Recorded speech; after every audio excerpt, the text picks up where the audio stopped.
आदाब दोस्तों, बहुत बहुत स्वागत इस्तकबाल करता हूं आप सभी का। खबर यह है कि इसी साल मोदी शाह इस्तीफ़ा दे देंगे।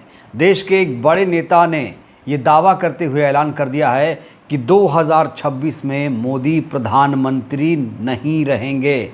वहीं राहुल गांधी ने चुनाव आयोग को खुले तौर से धमकी दे दी है।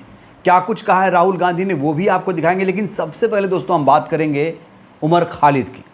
उमर खालिद किसी परिचय पहचान के मोहताज नहीं है। पिछले 6 सालों से वो जेल में कैद हैं, लेकिन अब खबर आ रही है कि उमर खालिद को राज्यसभा भेजा जाएगा।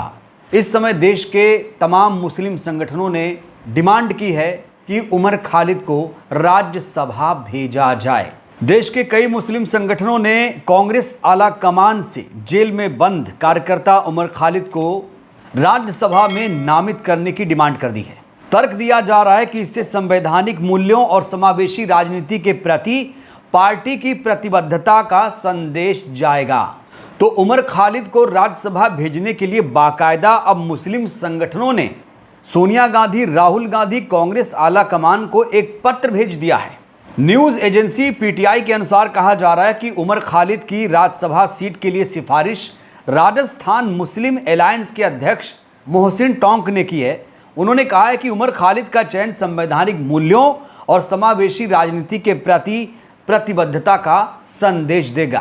दोस्तों आपको बता दें कि जून 2026 में राजस्थान में 3 सीटें राज्यसभा की खाली होने जा रही हैं। अगर राजस्थान विधानसभा में संख्या बल के आधार पर देखा जाए तो 2 सीटें भारतीय जनता पार्टी जीतेगी, वहीं 1 राज्यसभा की सीट कांग्रेस पार्टी भी जीत सकती है।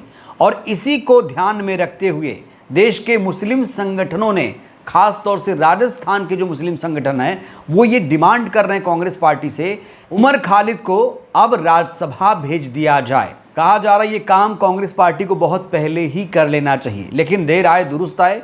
कहा जा रहा है इस पर विचार किया जा रहा है। हो सकता है बहुत जल्द कांग्रेस पार्टी इस पर कोई बड़ा निर्णय ले। बहरहाल इस फैसले, इस ऐलान से आप लोग कितने खुश हैं ये भी बताइएगा। इस बीच दिल्ली के पूर्व सीएम अरविंद केजरीवाल ने मोदी और शाह को लेकर एक बहुत बड़ा खुलासा किया है। केजरीवाल ने खुले मन से यह ऐलान कर दिया है कि 2026 में मोदी प्रधानमंत्री नहीं रहेंगे, उन्हें इस्तीफा देना पड़ेगा। केजरीवाल ने मोदी और शाह को लेकर क्या कुछ दावा किया है, जरा सुनिए। शायद मोदी जी 2026 पूरा नहीं करेंगे प्रधानमंत्री के तौर पर। मोदी जी और अमित शाह जी जाने वाले हैं। उनका साम्राज्य खत्म होने वाला है।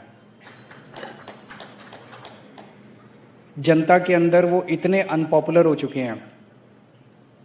इन्होंने हजारों लाखों ट्रोल बिठा रखे हैं, उसके बावजूद वो सोशल मीडिया का नैरेटिव कंट्रोल नहीं कर पा रहे।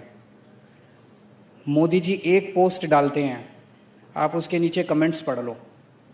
एक समय ऐसा होता था कि इनकी पूरी मशीनरी मिलके एक भी नेगेटिव कमेंट अगर आता था तो उसको ये लोग डिलीट या म्यूट या कुछ मेरे को तो ज़्यादा नहीं पता, वो कुछ कर देते थे। अब तो पूरा का पूरा मोदी जी एक ट्वीट करते हैं, नीचे सारी गालियां ही मिलती हैं उनको और कुछ नहीं होता उसके अलावा। तो केजरीवाल कह रहे हैं कि मोदी की पॉपुलैरिटी पाताल लोक में पहुंच चुकी है और इनका जो साम्राज्य है वो हिल चुका है, इनका साम्राज्य खत्म हो चुका है, इसीलिए 2026 में इन्हें इस्तीफा देना पड़ेगा। वहीं राहुल गांधी ने चुनाव आयोग को खुले तौर से धमकी दे दी है। खास तौर से ज्ञानेश कुमार को उन्होंने खुला चैलेंज कर दिया है।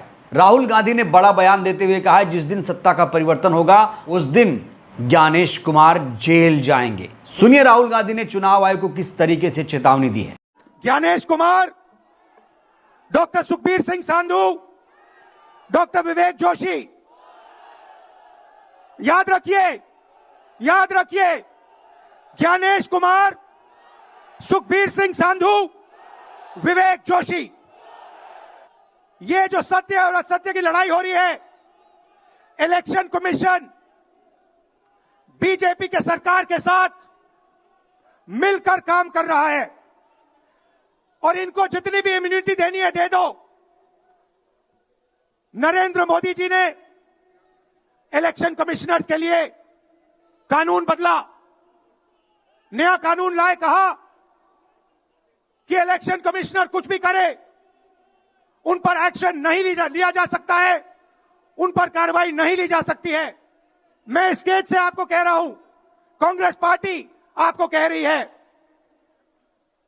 आप मत भूलिए, आप हिंदुस्तान के इलेक्शन कमिश्नर हो, आप नरेंद्र मोदी के इलेक्शन कमिश्नर नहीं हो।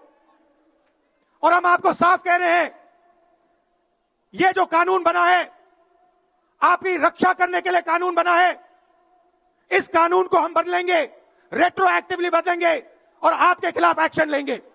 ऐसा पहली बार नहीं है कि राहुल गांधी ने चुनाव आयोग को चेतावनी दी है। कई बार वो चुनाव आयोग को चिता चुके हैं, ज्ञानेश कुमार को चिता चुके हैं। ज्ञानेश कुमार की जो विश्वसनीयता है, जो साख है, वो बिल्कुल गिर चुकी है। और ज्ञानेश कुमार ऐसे पहले मुख्य चुनाव आयुक्त थे जिनके खिलाफ महाभियोग की प्रक्रिया भी शुरू होने जा रही है। खैर, अब उमर खालिद को राज्यसभा भेजने की जिस तरीके से डिमांड की जा रही है, मुस्लिम समाज खासतौर से इससे खुश नजर आ रहा है। अब देखते हैं कांग्रेस पार्टी उमर खालिद को राज्यसभा भेजती है या कोई और पार्टी। बहरहाल आप लोग क्या सोचते हैं, क्या वाकई उमर खालिद को राज्यसभा भेजना चाहिए? इस मुद्दे पर आप लोग क्या सोचते हैं, राय जरूर दीजिएगा। बहुत बहुत शुक्रिया।